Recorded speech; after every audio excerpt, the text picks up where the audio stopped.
नमस्कार. Share market मराठीच्या the Friday trading show मध्ये आपल्या सर्वांचं हार्दिक स्वागत. सध्या आपण मला ट्रेडर व्हायचंय ही सिरीज बघतोय आणि आज त्याचा 6वा भाग मी तुमच्या पुढे सादर करतोय. हा भाग सुरू करण्यापूर्वी मला आपल्या सर्वांना एक विनंती करायची आहे की आपण जर या सिरीजचे पहिले 5 भाग बघितले नसतील तर त्याच्या लिंक आपण ह्या व्हिडिओच्या डिस्क्रिप्शन मध्ये दिलेले आहेत. माझी आपल्याला अशी विनंती आहे की हे सगळे भाग तुम्ही क्रमबद्ध पद्धतीनं बघा, म्हणजे मला ह्या भागांमधून तुम्हाला जे काही सांगायचं आहे ती माहिती तुमच्यापर्यंत बिनचूक पोचू शकेल आणि तरच मला ट्रेडर व्हायचंय हे आपलं अभियान, त्याचा जो उद्देश आहे तो सफल होऊ शकेल. तर माझी अशी खात्री आहे की तुम्ही हे सर्व भाग अजिबात स्किप न करता पूर्ण लक्ष देऊन बघाल आणि त्यानंतरच हा 6वा भाग बघायला सुरुवात कराल. तसंच मला आणखीन सुद्धा एक विनंती तुम्हाला करायची आहे. या व्हिडिओच्या डिस्क्रिप्शन मध्येच आपण शेअर मार्केट मराठीच्या व्हॉट्सअप, टेलिग्राम आणि फेसबुक ग्रुपच्या लिंक दिलेल्या आहेत. तुम्ही ते ग्रुप जॉईन करू शकता. त्याचसोबत आपण तिथेच शेअर मार्केट मराठीच्या वेबसाईटची लिंक सुद्धा उपलब्ध करून दिलेली आहे. आपल्या सर्वांना विनंती आहे की आपण आपल्या वेबसाईटला सुद्धा अवश्य भेट द्या.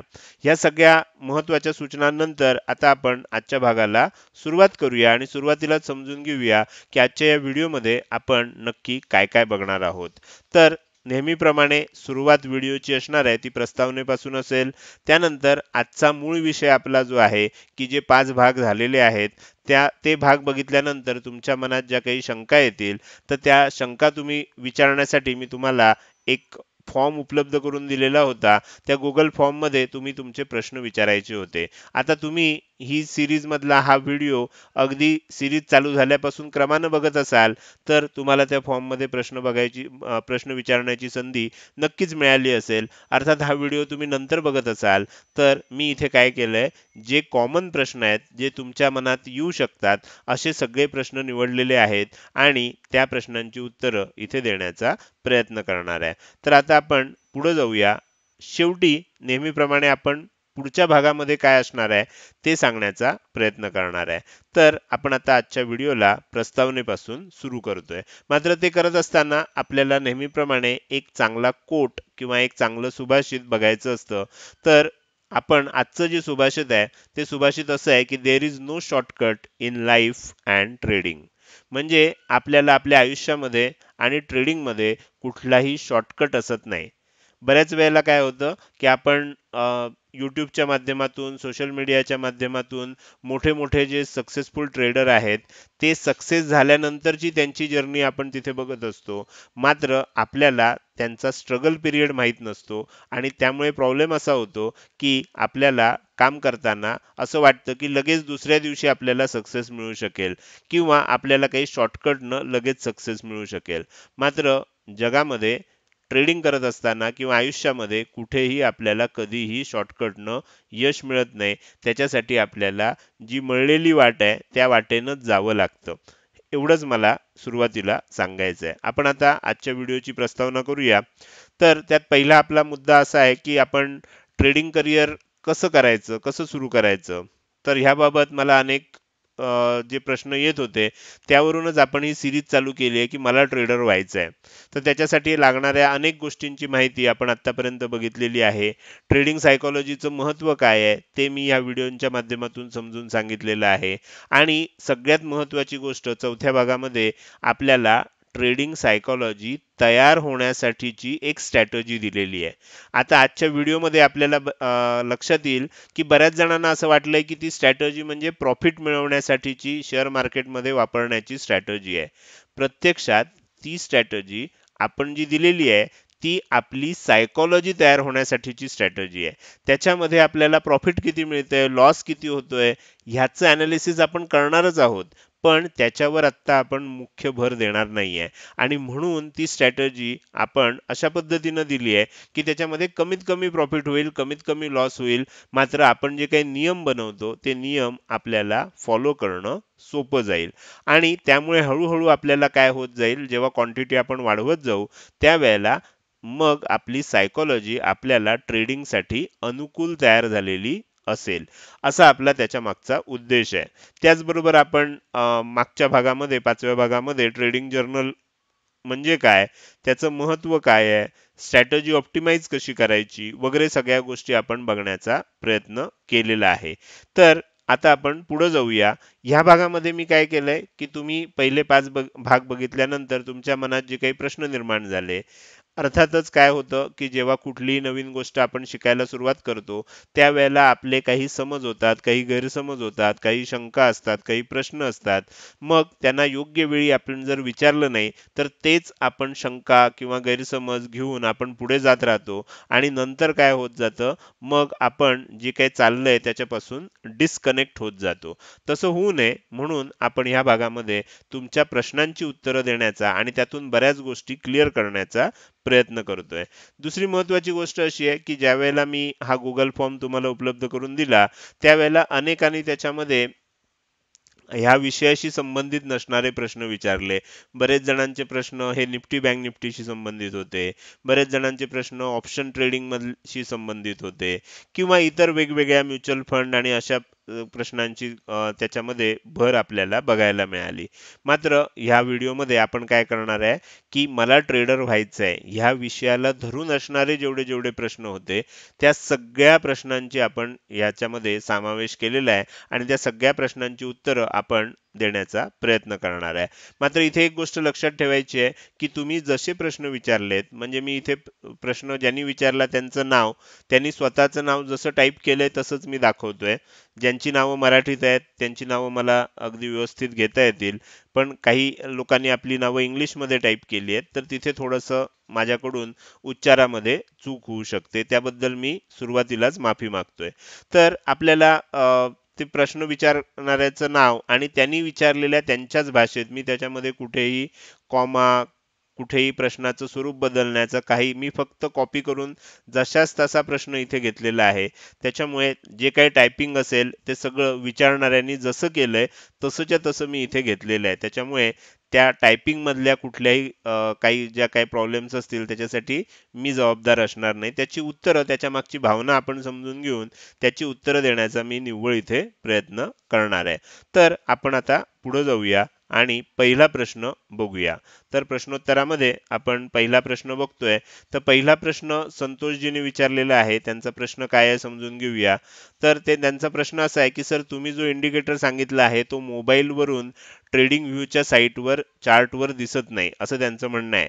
तर मी दाखवत असताना लॅपटॉपवर दाखवलेलं आहे, म्हणजे लॅपटॉप किंवा डेस्कटॉप विंडोज ऑपरेटिंग सिस्टीममध्ये कशा पद्धतीनं तो वापरायचा असतो हे मी दाखवलेलं आहे. ह्या आपल्याला 1-2 दिवसामध्ये, आता तुम्ही हा व्हिडिओ जर लगेचच बघत असाल तर 1-2 दिवसामध्ये, तुम्ही हा नंतर बघत असाल तर ऑलरेडी तुम्हाला तो व्हिडिओ उपलब्ध झाला असेल.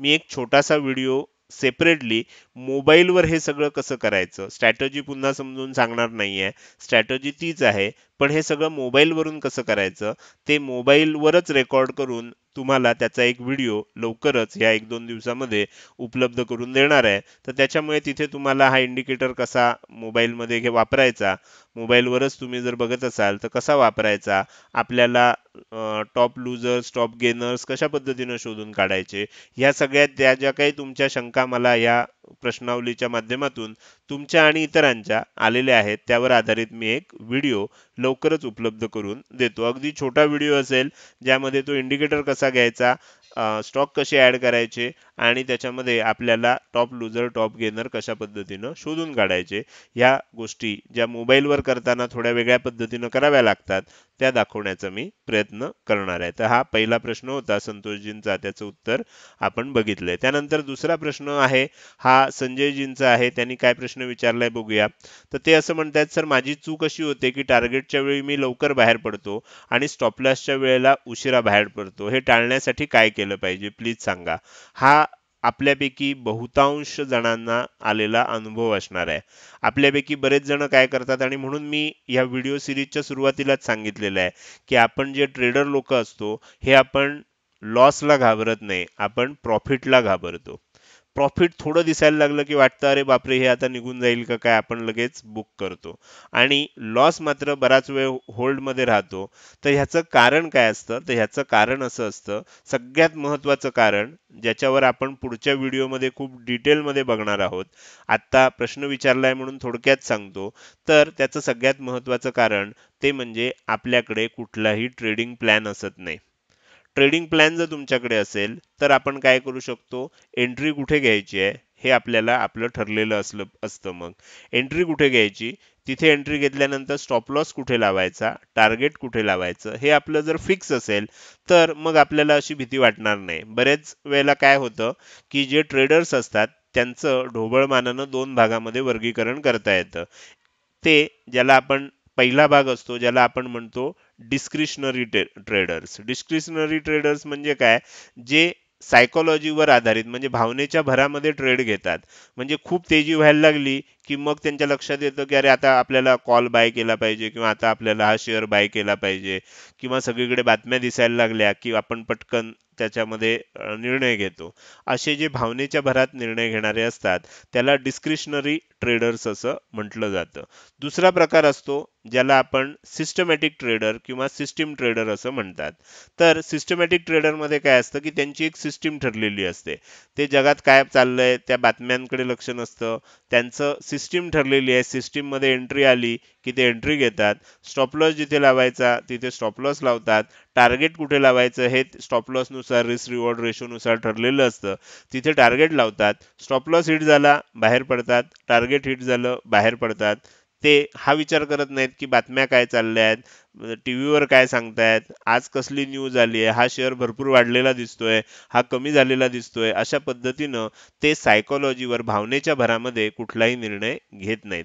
अर्थात ह्याच्याविषयी आपण जास्त डिटेल डिस्कशन पुढच्या येणाऱ्या व्हिडिओमध्ये करणार आहे.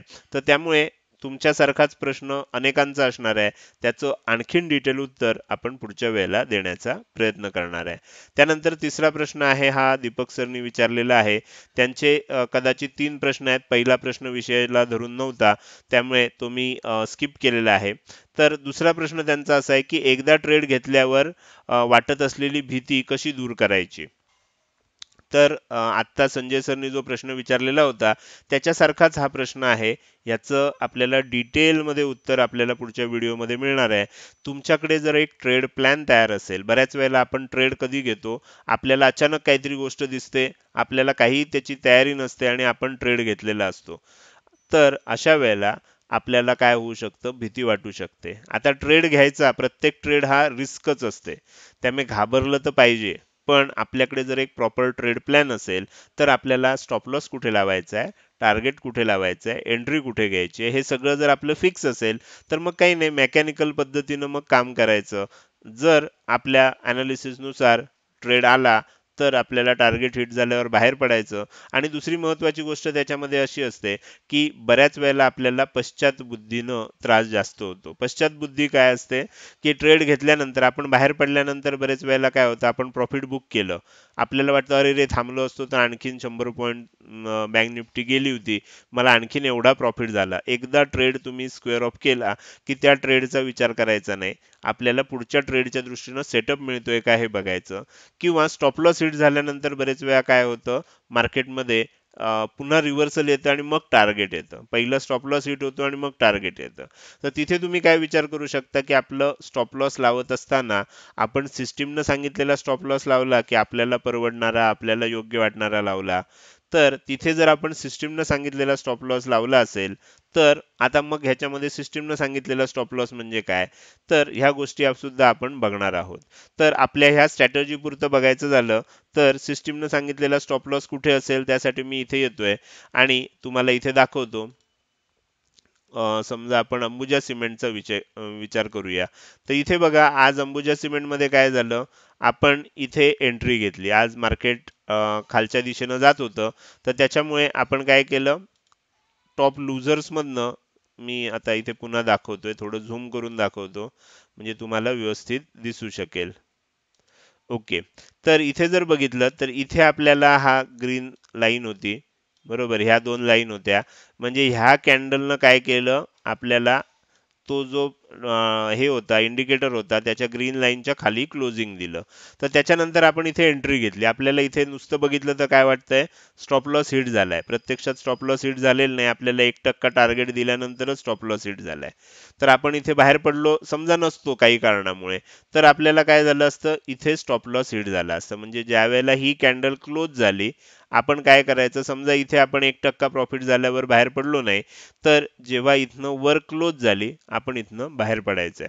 परत तुम्हाला काय झालं, इथे एंट्री मिळाली आणि ह्याच्या लोच्या खाली बाय केल्यानंतर तुम्हाला 1% का 3% सुद्धा प्रॉफिट याच्यामध्ये मिळालं असतं.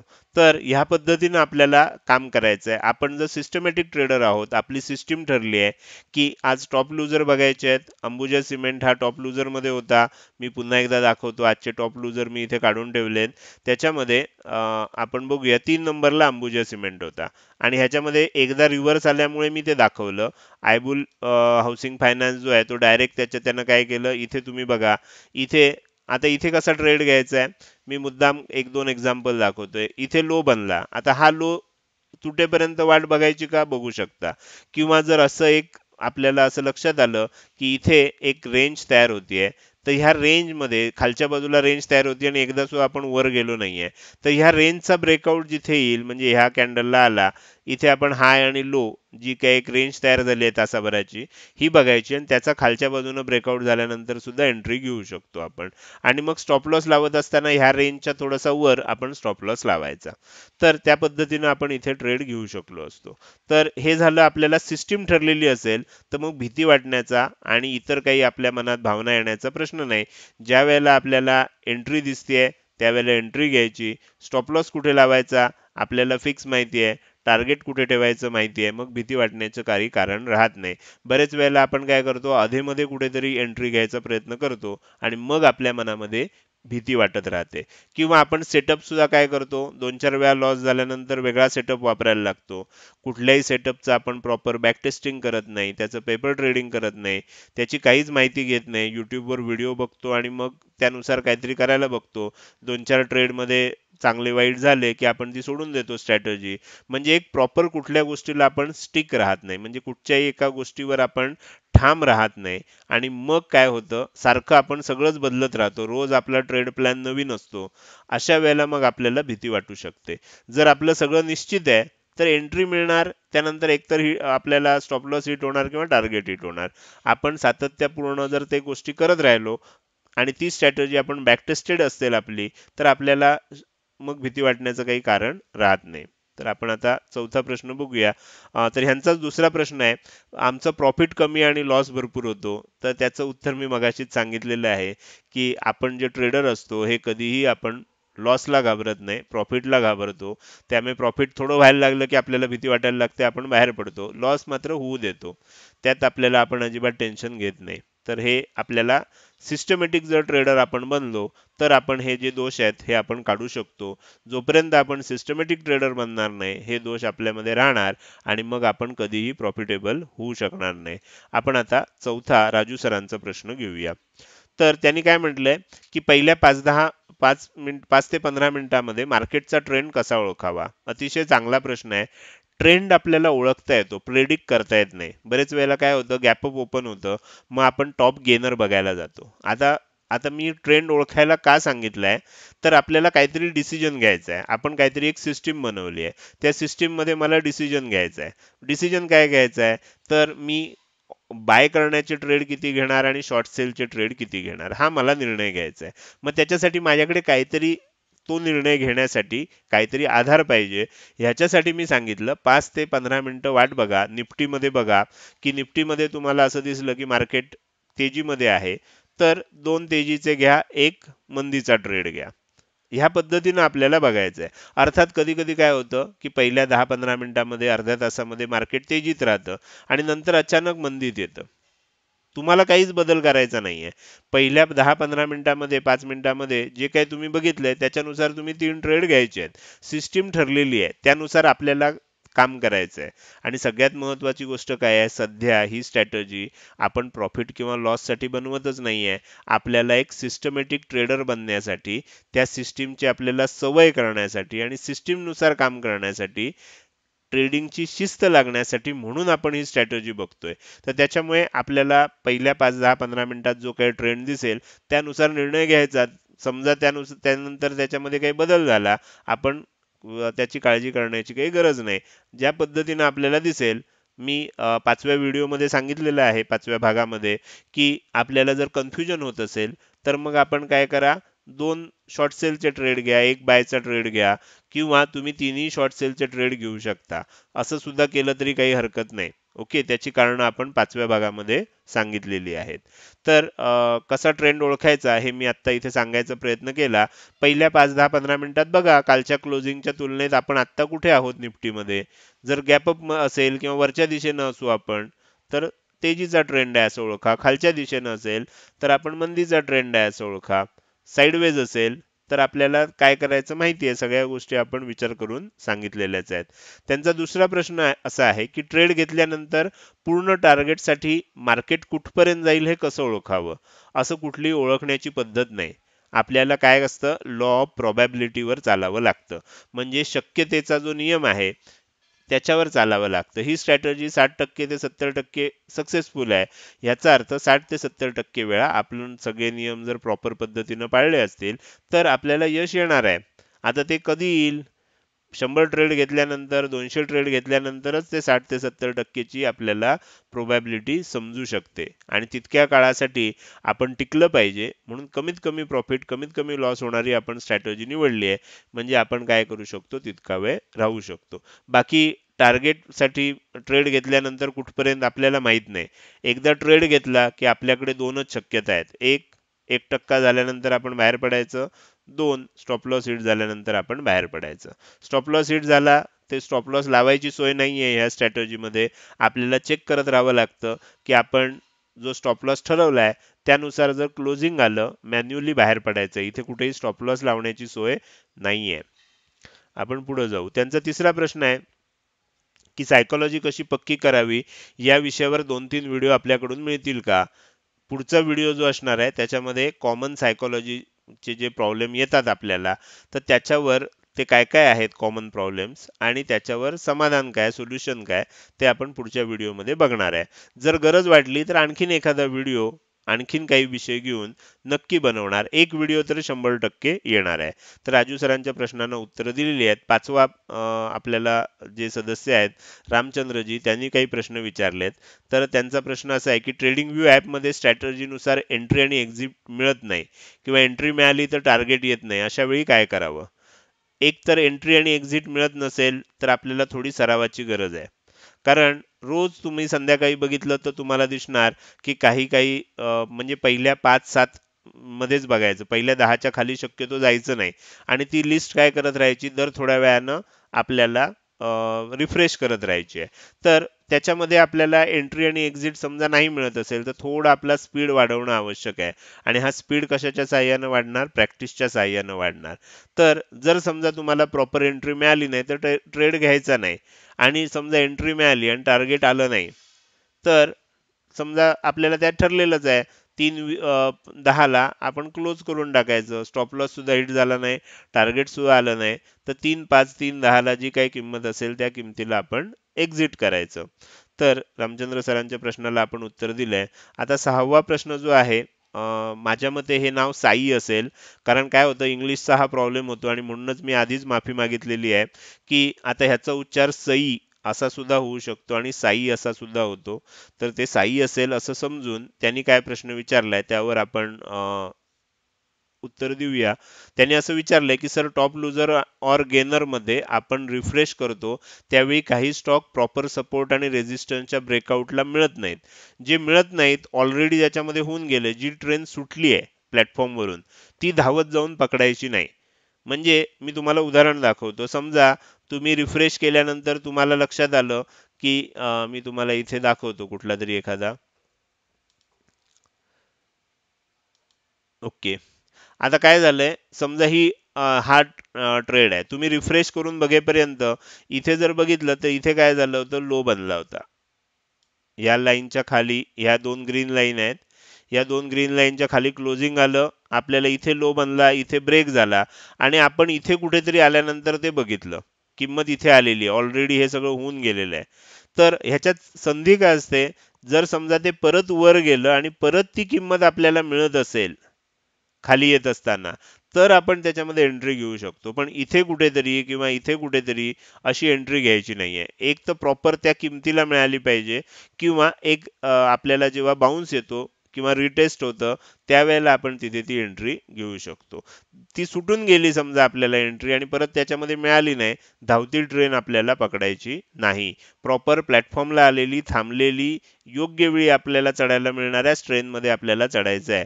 नाहीतर ॲक्सिडेंट होणार हे अटळ आहे. ओके. तर त्याच्यामुळे हे मी इथे सांगायचा प्रयत्न केला, की त्यांनी जे विचारलंय, की जर असं मिळत नसेल ट्रेड तर काय करायचं?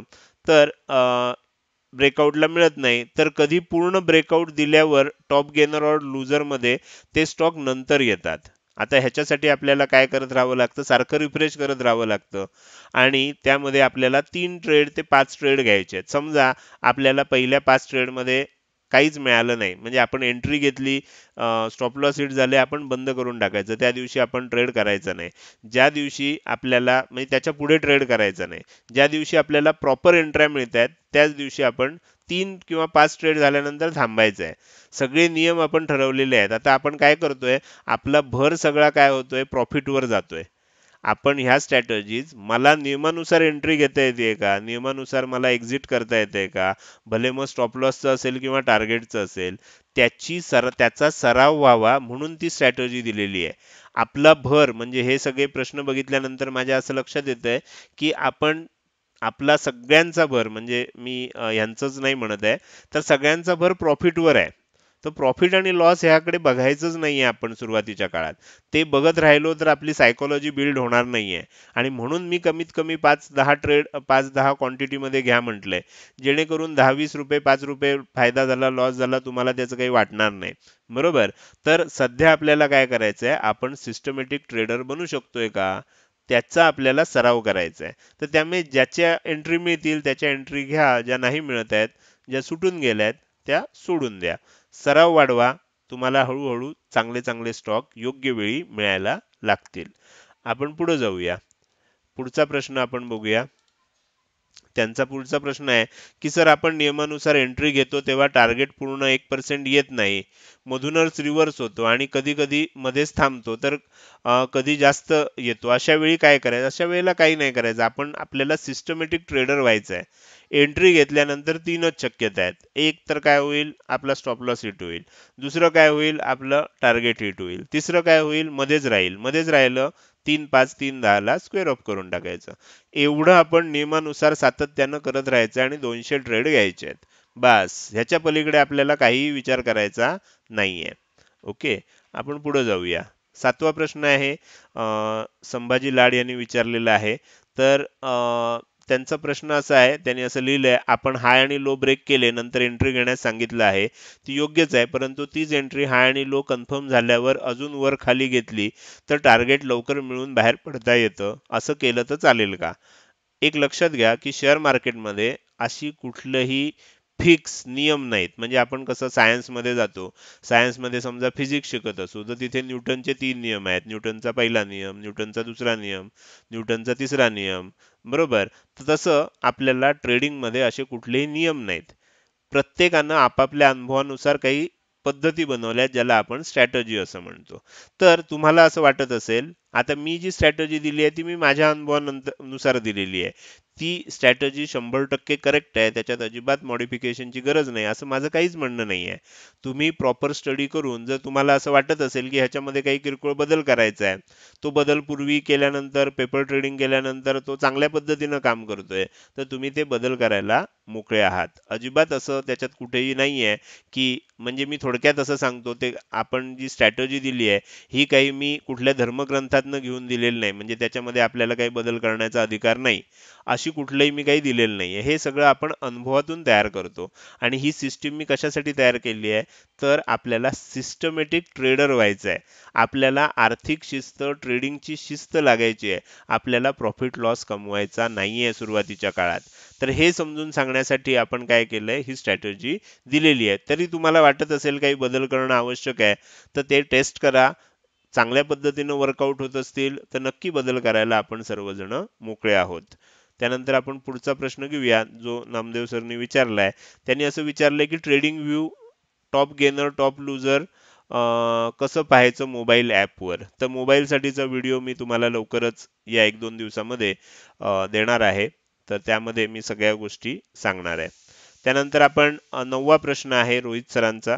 तर तो आपण घेऊया. त्यांनी पहिला उपप्रश्न विचारलाय, सर निफ्टी बँक निफ्टीमध्ये ज्या लेवलचा सपोर्ट रेझिस्टन्स घेतला जातोय, आपण ते सपोर्ट रेझिस्टन्स कन्सिडर करू शकतो का? आता इथे सुद्धा रोहित सरना मला सांगायचं आहे, कदाचित त्यांनी व्हिडिओच्या खाली सुद्धा एक कमेंट टाकली होती. त्यांनी टाकली होती का कोणी टाकली होती माहित नाही, कारण मी सगळ्या कमेंट वाचत असतो पण तिथे रिप्लाय करणं शक्य होत नाही. तर कुणीतरी असं टाकलं होतं, बहुतेक रोहित सरनीच असेल, की ही निफ्टी बँक निफ्टीमध्ये का सांगितली नाही, असं कुणीतरी टाकली होती. तर आपण ही स्ट्रॅटजी प्रॉफिटसाठी देत नाहीये. आपण ही स्ट्रॅटजी आपल्याला सिस्टमॅटिक ट्रेडर व्हायचं आहे, ट्रेडिंगची शिस्त आपल्याला पाळता येते की नाही त्याची सवय होण्यासाठी दिलेली आहे. तर त्याच्यामुळे तुम्ही निफ्टी बँक निफ्टीमध्ये सध्या ते मी सांगितलं नाही आहे, कारण त्याचं कारण असं आहे की निफ्टी बँक निफ्टीमध्ये आपण ऑप्शनमध्ये ट्रेड करणार, फ्युचरमध्ये काय आपण ट्रेड करणार नाही, कारण त्याला कॅपिटल जास्त लागतं. आपण ऑप्शनमध्ये ट्रेड करणार, ऑप्शनमध्ये होणारा प्रॉफिट लॉस खूप जास्त असतो आणि त्याच्यामुळे काय होऊ शकतं, आपलं लक्ष विचलित होऊ शकतं आणि सिस्टीमवरचं लक्ष आपलं विचलित होऊन प्रॉफिट लॉसकडे जाईल आणि मग आपल्याला धड सिस्टीमही नीट कळणार नाही आणि धड प्रॉफिट लॉसही मॅनेज होणार नाही. असं होऊ नये म्हणून आपण अशी स्ट्रॅटजी निवडली आणि ती स्टॉकमध्ये करायला सांगितली आहे, कारण त्याच्यात होणाऱ्या प्रॉफिट लॉसकडे आपल्याला दुर्लक्ष करायचं आहे सुरुवातीला. आपण फक्त सिस्टमॅटिकली आपल्याला काम करता येतं की नाही एवढंच बघायचं आहे. तर त्याच्यामुळे आपण निफ्टी बँक निफ्टीसाठी ती सांगितलेली नाहीये. पण तुम्हाला तुमच्या अनुभवातनं काही गोष्टी लक्षात येत असतील तर त्या सातत्यानं त्याच्यावर रिसर्च करत राहा आणि तुमच्या ज्या गोष्टी लक्षात येतील किंवा भविष्यात आपल्याला योग्य वाटलं तर ते निफ्टी बँक निफ्टीमध्ये कशी वापरायची ती सुद्धा मी त्याचा व्हिडिओ सुद्धा बनवून नक्की देऊ शकेन. दुसरा प्रश्न आहे, निफ्टी बँक निफ्टीमध्ये कसं यूज करायचा हा इंडिकेटर. तर मी सांगितलेलंच आहे की निफ्टी बँक निफ्टीमध्ये हा ज्या पद्धतीनं सांगितलंय त्या पद्धतीनं वापरायचाच नाहीये आणि प्रॉफिटसाठी ही स्ट्रॅटजी नाहीये. मी आतापर्यंत किमान 10 ते 15 वेळा रिपीट केलं असेल. तर त्यामुळे ह्या स्ट्रॅटजीकडे प्रॉफिटची स्ट्रॅटजी म्हणून बघू नका. ही स्ट्रॅटजी आपल्याला ट्रेडिंग आता इथेच लक्षात येतंय आपल्याला की आपल्यापैकी बरेच सदस्य हे व्हिडिओ नीट बघत नाहीयेत. आपण कुठली गोष्ट कुठल्या उद्देशानं काय करतोय ह्या गोष्टी आपल्याला एकदा क्लिअर झाल्या. बरं मी हे फक्त रोहित सरांच्या बाबतीत सांगत नाहीये, हे कॉमन मला अशा लक्षात आल्यात की लोकांना असं वाटतंय की अरे ही स्ट्रॅटजी मला इथे कशी वापरता येईल तिथे कशी आपण प्रॉफिटच्या मागे पैशाच्या मागे लागतोय. आपल्याला अशामुळे आपण यशस्वी होऊ शकत नाहीये. तर आता आपल्याला काय करायचं, एक सिस्टमॅटिक ट्रेडर आधी व्हायचं आहे आणि मग पैशाच्या मागे लागायचं. पैसे हा बाय प्रॉडक्ट आहे. पैसे मिळवणे हे आपल्याला, आपण जर सगळ्या गोष्टी प्रोसेसनुसार प्रॉपर करत गेलो तर आपल्याला पैसे मिळणारच आहेत. पण आपण लागतो पैशाच्या मागे आणि सिस्टीम सगळी विसरतो. मग आपण कधीही काहीही कुठेही करतो. मग आपल्याला त्याच्यामध्ये लॉसेस होतात.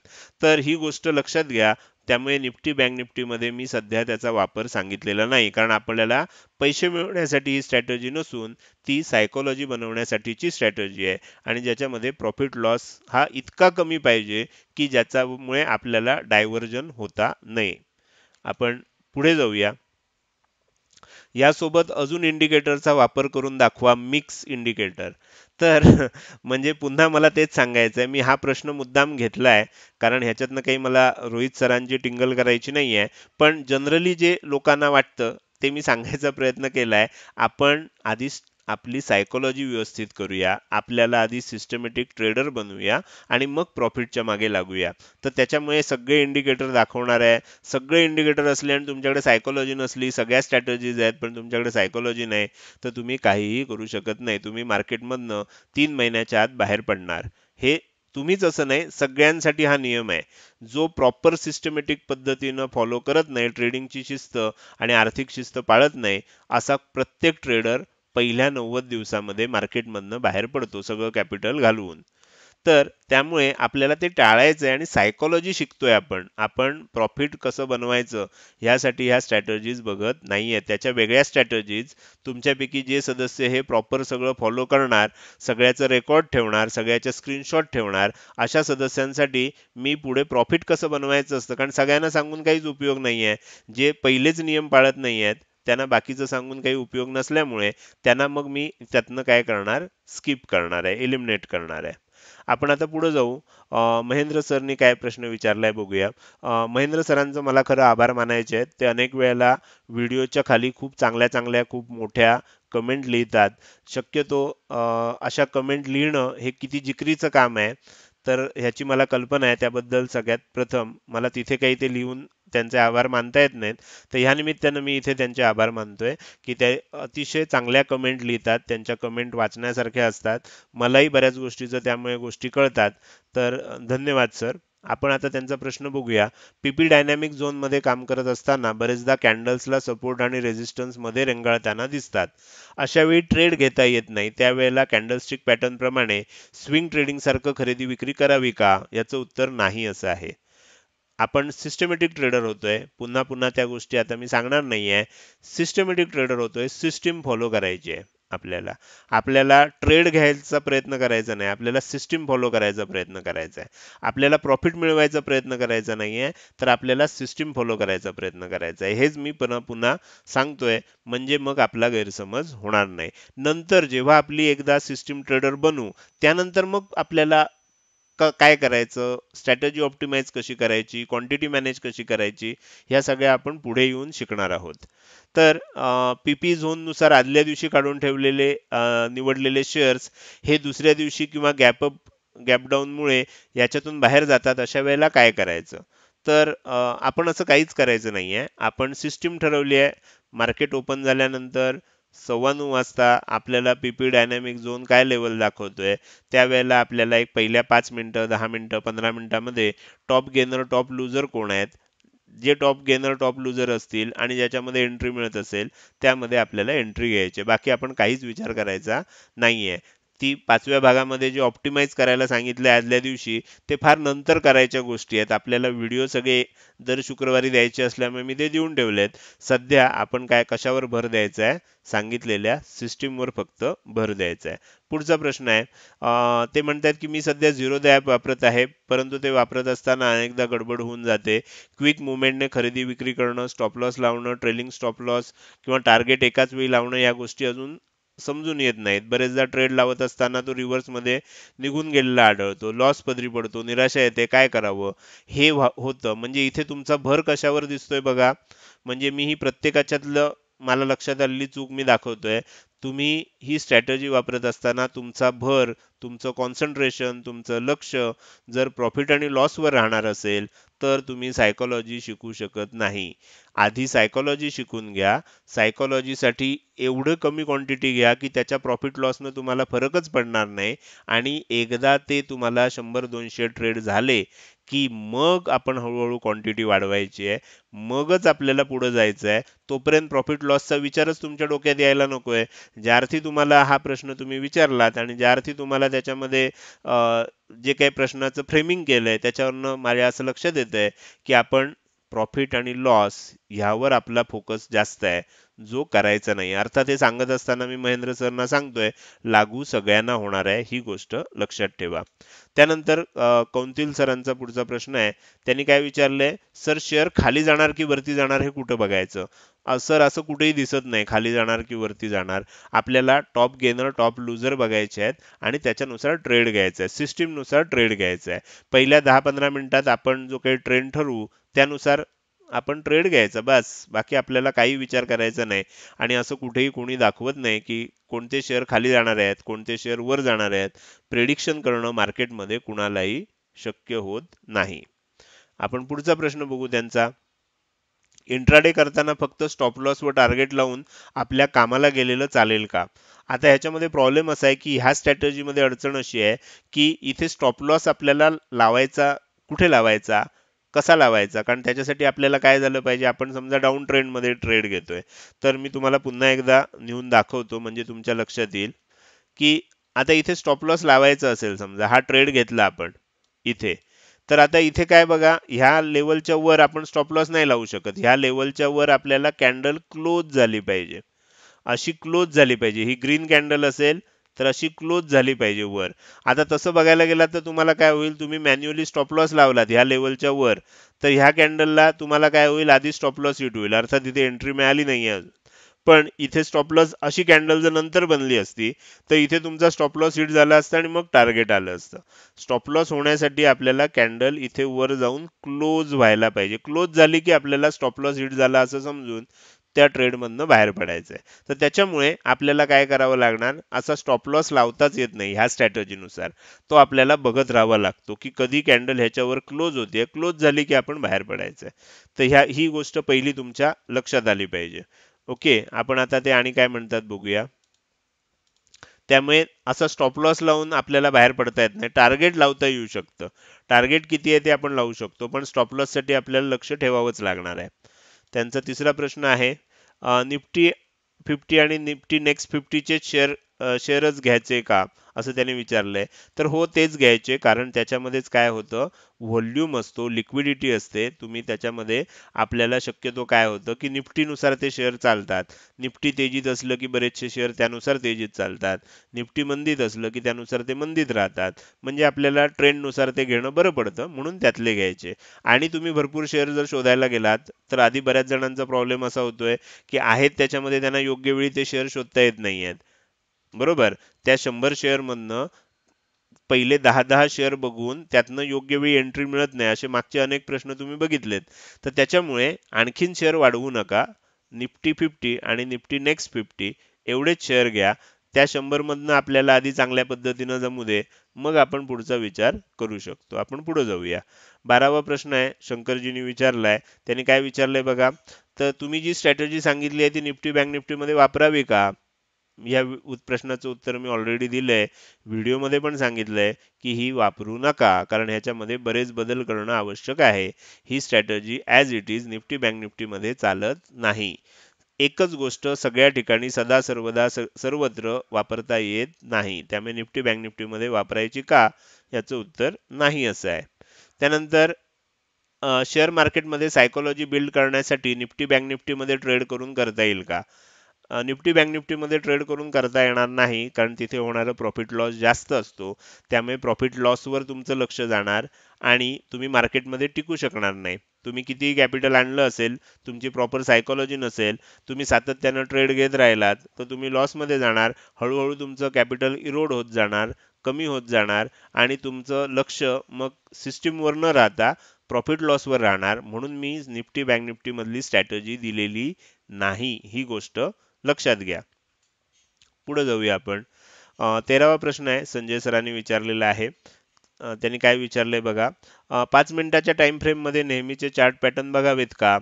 तर चार्ट पॅटर्न बघताना तुम्ही आता ह्याच्यामध्ये चार्ट पॅटर्न आपल्याला बघायचे नाही आहेत शक्यतो, पण पुढच्या स्टेजमध्ये मी सांगणार आहे की कधी बघायचे आहेत.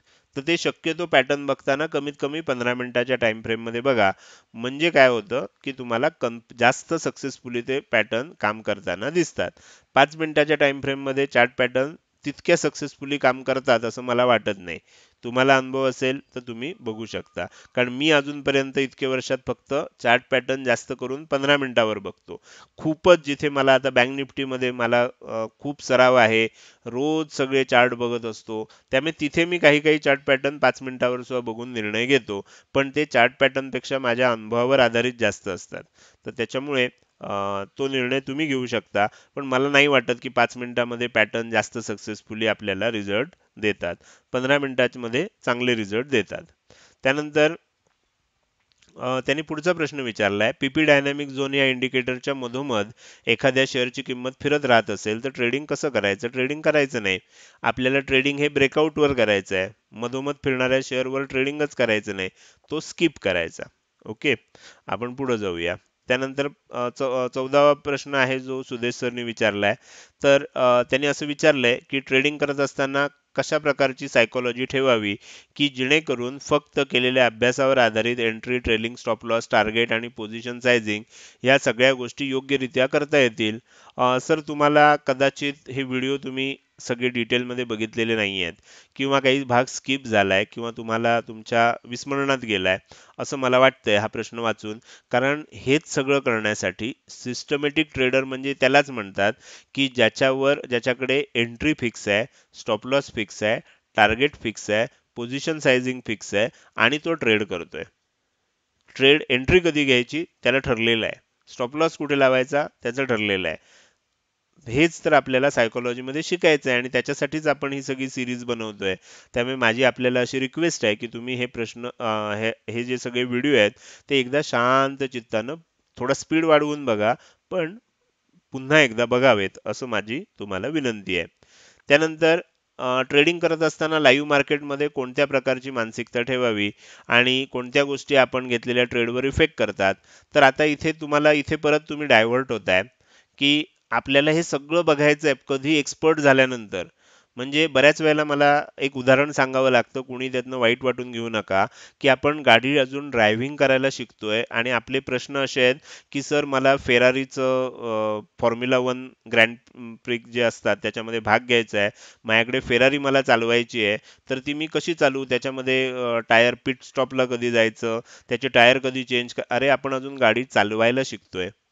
लक्षात घ्या, आपण गाडी चालवायला शिकतोय तर तोपर्यंत आपण हे सगळं बाकीच्या गोष्टी आता विचार करायचा नाहीये. आपण फक्त काय दिलेली सिस्टीम आहे ती फॉलो करायची आहे. तुम्ही तुमची पण सिस्टीम बनवू शकता, मीच दिली आहे असं नाही. मी दिली आहे ती कारण मी थोडासा अनुभवामुळे सगळ्या गोष्टीचा विचार करून ती दिलेली आहे.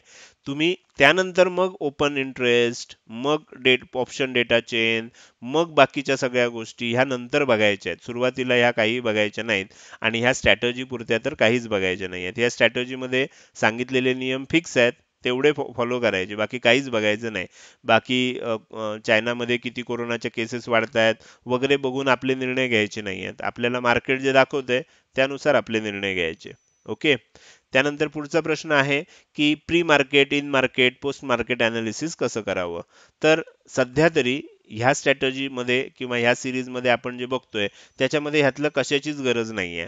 आपल्याला बघायचं काय आहे, मार्केट ओपन झाल्यानंतर निफ्टी कालच्या तुलनेत आज तेजीमध्ये आहे, साइडवेज आहे की मंदीमध्ये आहे. पहिल्या 10-15 मिनिटात बघून त्यानुसार स्टॉक निवडायचे, दिलेल्या नियमानुसार एंट्री, एक्झिट, स्टॉप लॉस ह्या पद्धतीनं काम करायचंय. बाकी आपल्याला अनालिसिस आत्ता करायचं नाहीये. तुम्हाला समजा चांगल्या पद्धतीनं जमतंय तर मग ह्या सगळ्या गोष्टी पुढे शिकायच्या आहेत की आपल्याला आदल्या दिवशी कसं अनालिसिस करायचं, पोस्ट मार्केट अनालिसिस कसं करायचं, मार्केट ओपन व्हायच्या आधी काय करायचं, मार्केट चालू असताना अनालिसिस नसतं करायचं, तर मार्केट चालू असताना डिसिजन घ्यायचे असतात.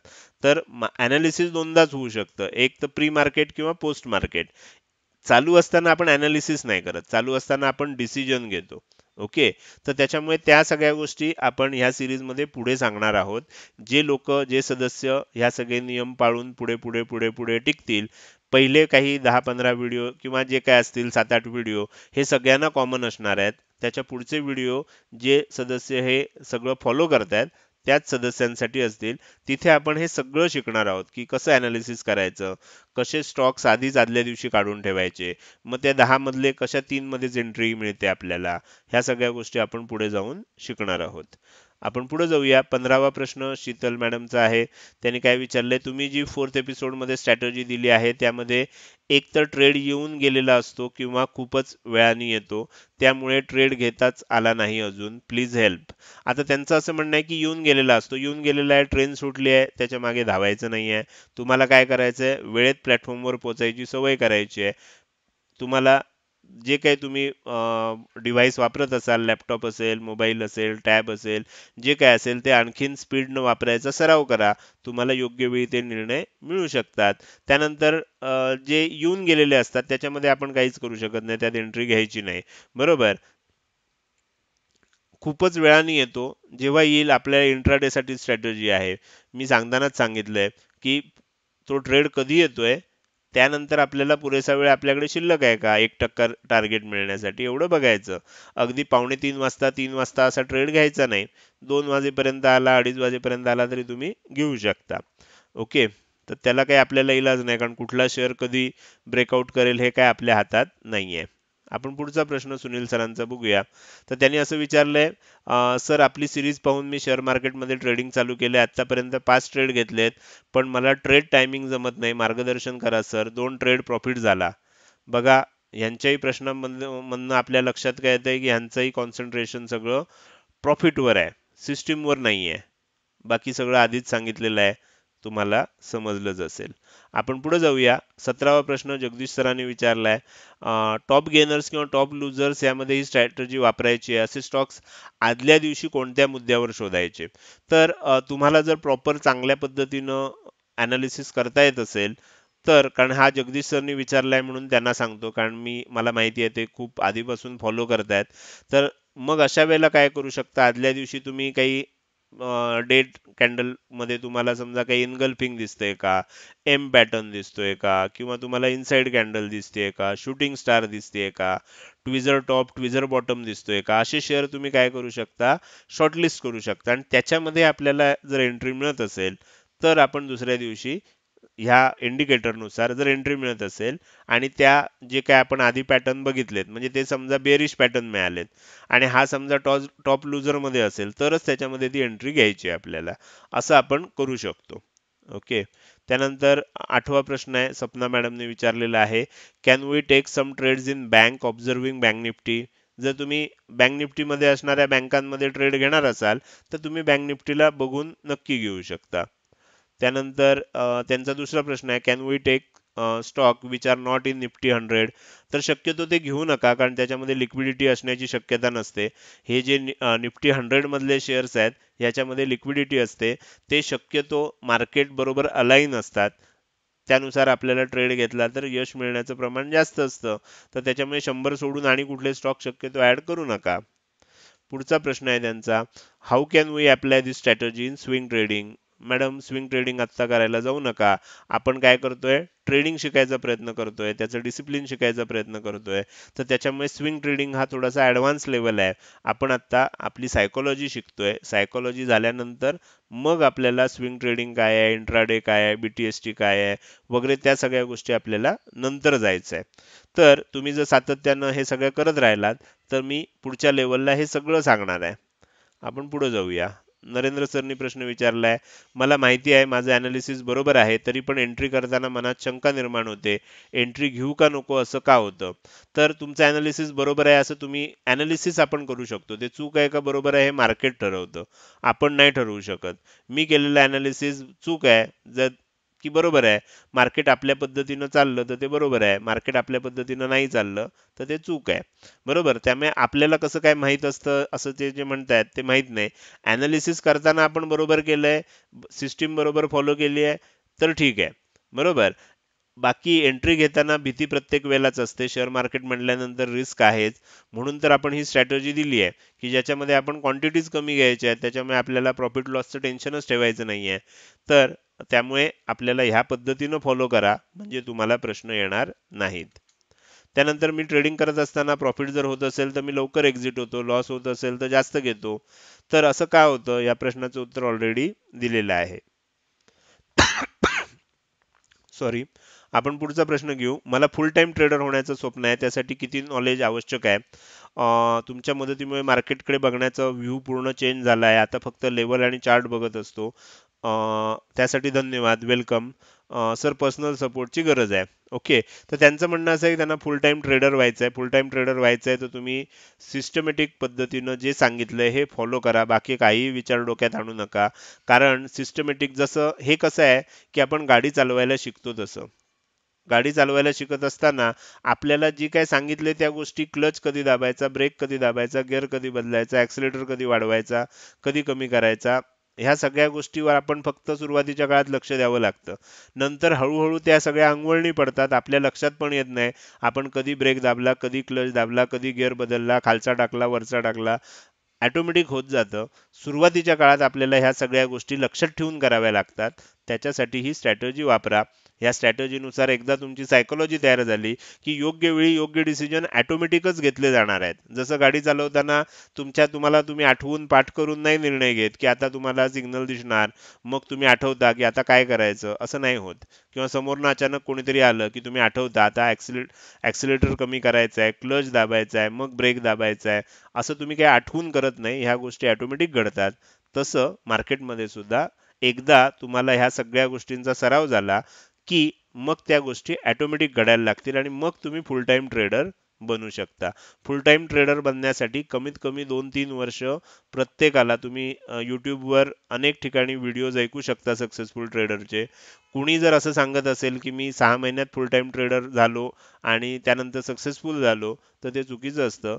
प्रत्येकाला किमान 2 ते 3 वर्षाचा कालावधी लागतोच लागतो आणि त्याचं कारण असं असतं की सगळं असतं, स्ट्रॅटजी असते, पैसे असतात अनेकांकडे, पण त्यासाठी लागणारी जी काही सायकोलॉजी असते ती शिकण्याला वेळ लागतो आणि मग त्यानंतरच तुम्ही कन्सिस्टंटली सक्सेसफुल बनू शकता. आपण पुढे जाऊया. 20वा प्रश्न संतोष सरांचा आहे. इंट्राडे मध्ये कमीत कमी किती प्रॉफिट बुक करणं आवश्यक आहे म्हणजे ट्रेडिंगचा चार्ज धरून कॅपिटल कमी होणार नाही? या प्रश्नाचं उत्तर आपण ऑलरेडी व्हिडिओमध्ये दिलेलं आहे. तुम्ही तो सगळे व्हिडिओ जर पूर्ण बघितलेत तर मी किती क्वांटिटीसाठी, किती किमतीच्या शेअरसाठी, किती ब्रोकरेज लागतं आणि टॅक्सेस लागतात हे सगळं मी ऑलरेडी एका व्हिडिओमध्ये दाखवलंय. ते तुम्हालाच कॅल्क्युलेट करून बघायचं आहे. तुम्ही किती रुपयाच्या शेअरमध्ये किती क्वांटिटीनं एंट्री करणार त्याच्यावर ते सगळं अवलंबून असतं आणि ते मी चौथ्या व्हिडिओमध्ये सांगितलेलं आहे. तो व्हिडिओ कृपया पुन्हा एकदा बघा म्हणजे तुम्हाला या प्रश्नाचं उत्तर मिळेल. 21वा प्रश्न आहे वैभव सरनी विचारलेला.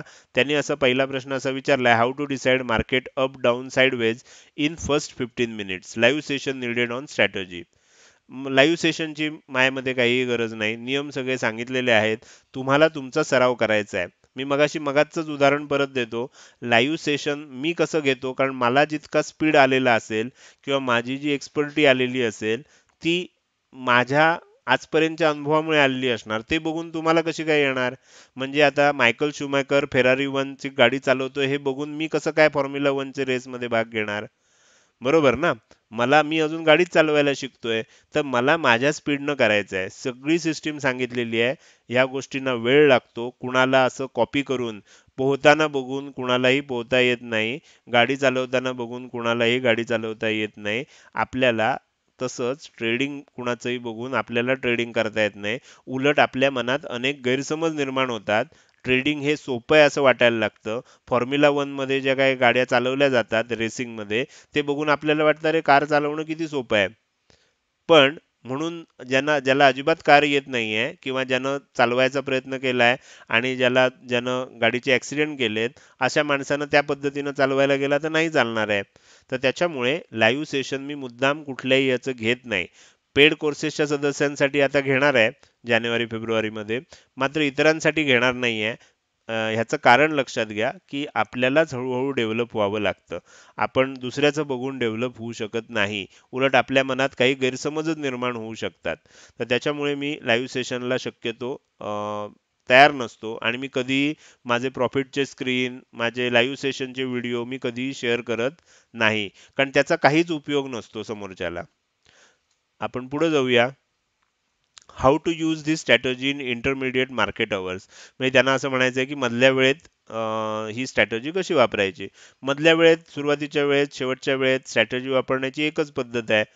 ब्रेकआउट आला, टॉप गेनर टॉप लुजर मध्ये असेल, एंट्री घ्या. वेळ असेल पुरेसा, एंट्री घ्या. तर असं काही नाही आहे की सकाळच्या वेळेतच ही स्ट्रॅटजी अशा पद्धतीने वापरायची, दुपारच्या वेळेत असं काही नाही आहे त्याच्यामध्ये. टॉप गेनर टॉप लुजर मध्ये असला पाहिजे, ब्रेकआउट आला पाहिजे, बस. पुढे जाऊया. तिसरा प्रश्न आहे, I am finding it difficult to scrutinise stocks as per criteria mention by you, please guide with live example. Okay. तर परत तेच आहे, त्यांचा लाईव्हवर जास्त भर आहे. तर तुमची प्रॅक्टिस तुम्हाला वाढवावी लागणार. तुम्हाला ते स्टॉक मिळत नसतील तर तुम्हाला तुमची प्रॅक्टिस वाढवावी लागणार. त्याच्यासाठी मी माझी प्रॅक्टिस दाखवून, म्हणजे आता टायपिंगचा स्पीड काही काही जणांचा 120 पर्यंत असतो, 40 असतो, 80 असतो, असे काहीतरी स्पीड असतात टायपिंगचे. मग मी ते बघून मी कसं काय फास्ट टायपिंग करणार? मला रोजच्या रोज सराव करून प्रॉपर पद्धतीनं शिकून मगच माझा स्पीड वाढणार. समोरच्याचा स्पीड फास्ट आहे, ते नुसतं बघून बघून नाही ना माझं स्पीड वाढणार. तर त्याच्यामुळे ह्याच्यामध्ये मी काही लाईव्ह येऊन तुम्हाला फारसा उपयोग होणार नाहीये. हे मी माझ्या अनुभवाचे बोल सांगतोय. तुम्हाला त्याच्यावर विश्वास ठेवायचा असेल तर ठेवू शकता, नसेल ठेवायचा तर तो ज्याचा त्याचा प्रश्न असणार आहे. पण ह्याच्यामध्ये लाईव्हमध्ये काहीही शिकता येत नाही. त्यानं फक्त आपल्याला असं हिप्नोटाईज झाल्यासारखं वाटतं. चांगले चांगले मोठे मोठे ट्रेडर जे ट्रेड घेतात त्यांना प्रॉफिट होतं, त्यांचे व्हिडिओ तुम्ही जर बघत असाल तर त्यांना आपल्याला फक्त एक मनात थ्रिल येतं. त्यातनं आपण शिकत काहीच नाही. हे मला इथनं सांगायचं आहे. पुढचा 22वा प्रश्न आहे, संदीप सरनी विचारलाय, पेपर ट्रेडिंग कशी करावी, ट्रेड कसा घ्यायचा, प्रॉफिट बुक कसं करायचं, किती ट्रेड घ्यायचे, हे सगळं मी त्या व्हिडिओमध्ये सांगितलेलं आहे. हे सगळ्या प्रश्नांची उत्तरं त्या व्हिडिओ जर तुम्ही बघितलेत तर त्याच्यामध्ये दिलेले आहेत. पेपर ट्रेडिंग कसं करायचं त्यासाठी न्यू स्टॉकचं ॲप आहे. तुम्हाला जर ते सापडलं नाही किंवा त्याची लिंक पाहिजे असेल, त्याचा व्हिडिओ पाहिजे असेल, तर तुम्ही काय करू शकता, मला या व्हिडिओच्या डिस्क्रिप्शनमध्ये नंबर दिलेला आहे, त्याच्यावर व्हॉट्सअप मेसेज पाठवा. मी तुम्हाला तो व्हिडिओ ज्याच्यामध्ये पेपर ट्रेडिंगचं माहिती दिलेली आहे, तो व्हिडिओची लिंक मी तुम्हाला शेअर करेन. त्यानंतर सुहास सरने एक प्रश्न विचारलाय, regarding brokerage you told only taxes will be deducted but brokerage 20+20+ taxes deducting.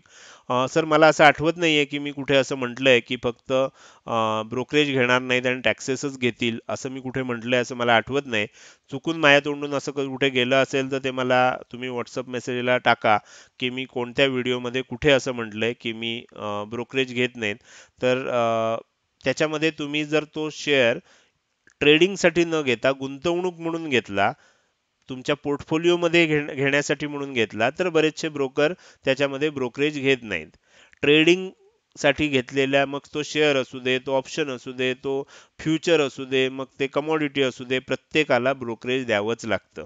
बरोबर? आणि ते कशावर अवलंबून असतं, तर तुमची एकूण टर्नओव्हर किती आहे. समजा 100 रुपयाचे 10 शेअर घेतले तर टर्नओव्हर होणार 1000 रुपये.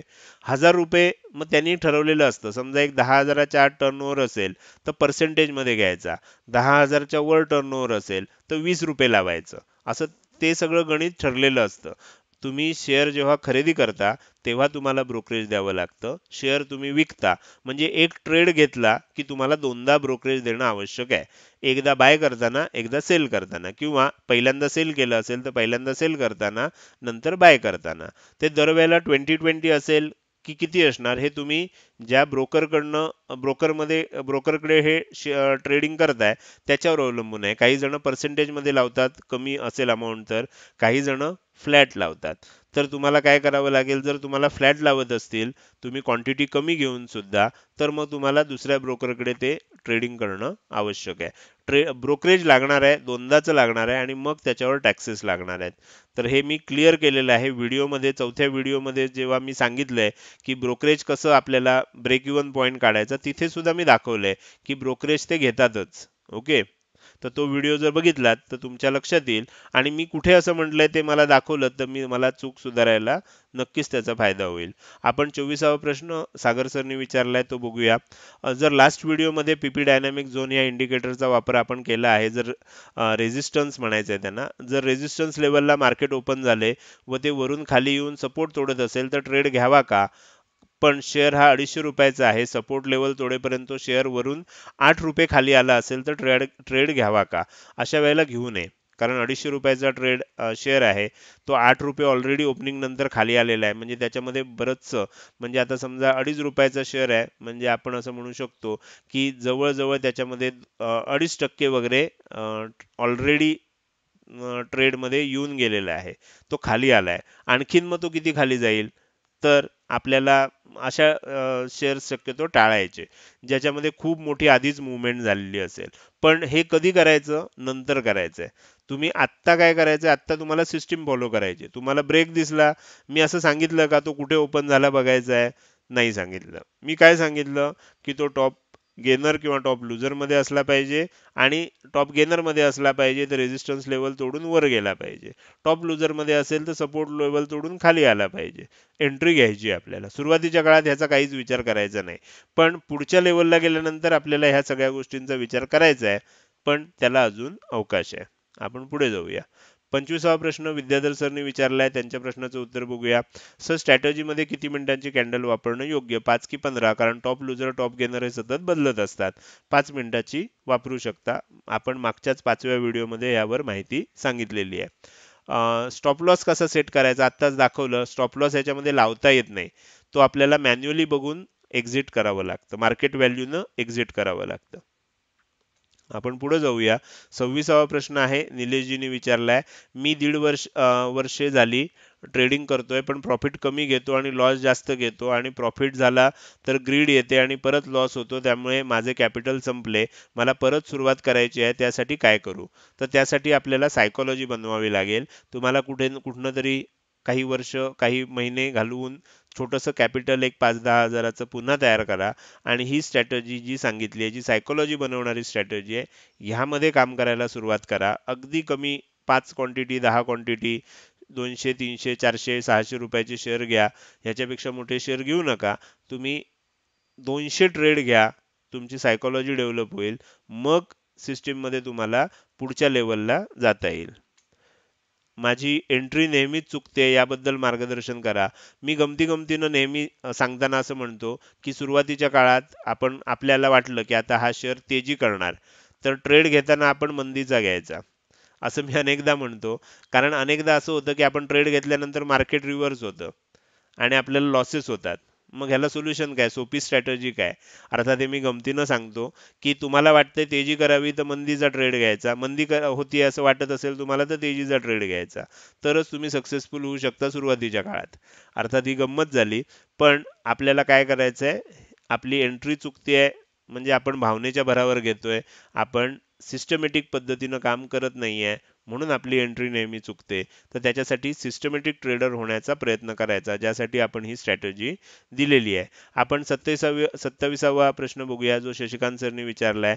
त्यांनी असं विचारलंय, स्टॉप लॉस कसा सेट करायचा, ट्रिगर प्राइस कशी सेट करायची? तर स्टॉप लॉस सेट करायचाच नाही, त्यामुळे ट्रिगर प्राइस लावायचा प्रश्न नाही. पण ट्रिगर प्राइस म्हणजे काय, ह्याची जर तुम्हाला माहिती पाहिजे असेल, तर समजा आपण 100 रुपयाला म्हणजे 100 रुपयाला काही स्टॉक बाय केलेत. आपल्याला समजा 90 रुपये आपण त्याचं स्टॉप लॉस लावलाय आणि 95 रुपये ट्रिगर प्राइस लावली आहे. तर ट्रिगर प्राइस म्हणजे काय असतं, तर जोपर्यंत 95 रुपयापर्यंत शेअर खाली येत नाही, तोपर्यंत ब्रोकर आपली ऑर्डर एक्सचेंजला पाठवत नाही. एक्सचेंजला ती एक्झिक्यूट होणार 90 रुपयालाच, पण एक्सचेंजकडे जाऊन पडत नाही ती ऑर्डर, ती ब्रोकर आपल्याकडेच ठेवून देतो. ट्रिगर प्राइस म्हणजे अशी प्राइस असते की जी प्राइस आल्यानंतर ब्रोकर सावध होतो आणि तुमची ऑर्डर जी आहे 90 रुपयावाली स्टॉप लॉसची ऑर्डर, ती एक्सचेंजला पाठवून देतो. एक्सचेंजकडे गेल्यानंतर किंमत जर खरोखर 90 रुपयाला आली तरच ती एक्झिक्यूट होते, असा त्याचा अर्थ आहे. टेक्निकली एकदम सगळ्या ऑर्डर एक्सचेंजला पडून एक्सचेंजवर लोड येऊ नये म्हणून ट्रिगर प्राइसची सोय दिलेली असते, बाकी त्याचा फारसा काही उपयोग नाही. पण आपल्या ह्या स्ट्रॅटेजीमध्ये आपल्याला ट्रिगर प्राइसचंही काही काम नाही आणि स्टॉप लॉस आपण सेट करूच शकत नाही. स्टॉप लॉस आपल्याला झालेला दिसला की आपण एक्झिट करायचं आहे. त्यामुळे ही गोष्ट आपल्याला लक्षात ठेवायची. 28वा प्रश्न आहे, चंद्रकांत सरनी विचारलेला आहे. पहिल्या 5 किंवा 15 मिनिटात मार्केटमध्ये ट्रेंड कसा ओळखायचा? पूर्वी याचं उत्तर दिलेलं आहे. त्यानंतर इमर्जन्सी भांडवल वापरण्याकरता लिक्विड भांडवलाची प्रोव्हिजन कशी करायची? सुरुवातीच्या काळात काय करा, तुमच्याकडे समजा 10,000 रुपये आहेत, तर तुम्ही काय करा, 4,000 रुपयाचं ट्रेड करा. 3,000 रुपये तुम्ही इमर्जन्सीमध्ये ठेवा आणि 3,000 रुपये रिझर्व्हमध्ये ठेवा. आणि 4,000 रुपयामध्ये सुद्धा पूर्ण 4,000चा ट्रेड करू नका. या पद्धतीनं केलं तर चालतं. नंतर हळूहळू जसं वाढत जाईल, मग मी तुम्हाला सांगेन की लिक्विड भांडवलाची प्रोव्हिजन कशी करायची. तुम्ही लिक्विड फंड मध्ये इन्व्हेस्ट करू शकता, किंवा अशा काही गोष्टी आहेत ज्या तुम्ही तिथे वापरू शकता. सध्या त्याची काही गरज आपल्याला नाहीये. 29वा प्रश्न आहे, प्रशांत सरनी विचारलाय. तर ते असं म्हणतात, एकदा ट्रेडमध्ये एंट्री घेतली की ती चुकीची आहे हे कळलं तरी बाहेर न पडता आपण वाट बघतो की प्रॉफिट बुक करून मगच बाहेर पडू. कित्येकदा घेतलेला निर्णय योग्य असतो, पण बहुतांशी चुकीचा ठरतो, जेणेकरून बराच लॉस पदरी येतो. तर ह्यावर नक्की काही तोडगा आहे का? तर ह्यावरच तोडगा देण्यासाठी आपण ही सगळी सिरीज बनवली आहे. ह्यावर तोडगा म्हणूनच आपण हे 5 व्हिडिओ बनवलेत, आणि ज्याच्यामध्ये सिस्टमॅटिक ट्रेडर कसं बनायचं हे शिकवण्याचं, ही सायकोलॉजी शिकवण्याचाच तर आपला प्रयत्न चाललाय.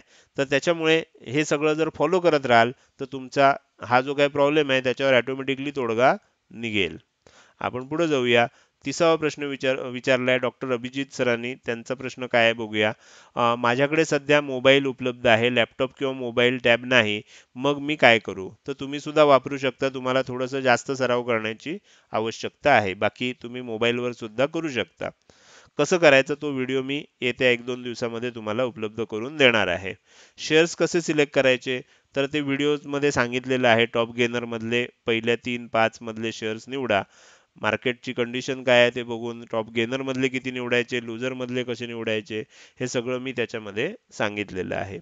त्यानंतर त्यांचा आणखीन एक प्रश्न आहे, या सिरीजसाठी मेंटल हेल्थ कशा पद्धतीनं बॅलन्स ठेवली पाहिजे शेअर मार्केटसाठी. आता मी काही यातला तज्ज्ञ नाही आहे, पण ज्या गोष्टी मी फॉलो करतो आणि मला त्याचा फायदा होतो त्या गोष्टी मी त्या व्हिडिओमध्ये सांगितलेल्या आहेत. काही प्राणायाम करणं, झोप पूर्ण घेणं, ॲनालिसिस जे असतं ते आपलं आधीच करायचं असतं. मार्केटमध्ये चालू झाल्यानंतर आपल्याला सिस्टमॅटिक पद्धतीनं फक्त नियमानुसार एंट्री आणि एक्झिट घ्यायची. हे आपण जर करत राहिलो तर आपण आपली सायकॉलॉजी जी आहे ती चांगल्या पद्धतीनं डेव्हलप करू शकतो. त्यासाठी आपल्याला प्रॉफिट आणि लॉसवर कॉन्सन्ट्रेट करायचं नाही आहे. सिस्टीमवर कॉन्सन्ट्रेट करायचं आहे. प्रॉफिट लॉस होऊ द्यायचा आहे आणि त्यामुळे सुरुवातीला इतका कमी ठेवायचा की 5-10 रुपये प्रॉफिट झालं किंवा लॉस झाला आपल्याला काही फरक पडणार नाही. त्यानं आपली सिस्टीम तयार होईल. आपण सिस्टमॅटिक ट्रेडर बनू. मग क्वांटिटी वाढवत जाऊ. ऑटोमॅटिक सिस्टमॅटिक ट्रेडर तुम्ही झालात की सगळ्या प्रकारची भीती तुमच्यातनं निघून जाईल. तुम्ही बॅलन्स व्हाल.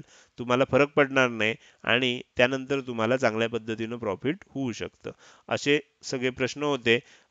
त्यानंतर आपण आता ह्या व्हिडिओच्या शेवटी येतोय. शेवटच्या सेक्शनमध्ये पुढच्या भागात आपण काय बघणार आहोत, तर ट्रेडिंग सायकॉलॉजीमध्ये आपण व्हिडिओ बनवणार आहोत, ज्यामध्ये कॉमन समस्या काय येतात आपल्याला ट्रेडिंग करत असताना, सायकॉलॉजिकल समस्या काय येतात आणि त्याच्यावर तोडगा काय आहे, त्याच्यावर समाधान काय आहे, हे आपण पुढच्या व्हिडिओमध्ये बघणार आहे. मात्र हा व्हिडिओ ज्याच्यामध्ये तुमच्या प्रश्नांची उत्तरं देण्याचा प्रयत्न केला, तो जर तुम्हाला आवडला असेल तर नक्की या व्हिडिओला तुम्ही लाईक करू शकता. कसा वाटला हे कमेंट सेक्शनमध्ये टाईप करून सांगायला अजिबात विसरू नका. जर तुम्ही हा व्हिडिओ अजूनपर्यंत बघताय आणि अजूनही जर तुम्ही शेअर मार्केट मराठी आपल्या यूट्यूब चॅनलला सबस्क्राईब केलं नसेल तर ताबडतोब सबस्क्राईब करा आणि शेजारी असणाऱ्या बेल आयकॉनला क्लिक करून ऑल असं नोटिफिकेशन निवडा. म्हणजे रोजच्या रोज येणारे विश्लेषणाचे आणि अशा माहितीचे व्हिडिओ तुम्ही विनाविलंब बघू शकता. आजच्या या व्हिडिओमध्ये मी इथेच आपली रजा घेतोय. धन्यवाद.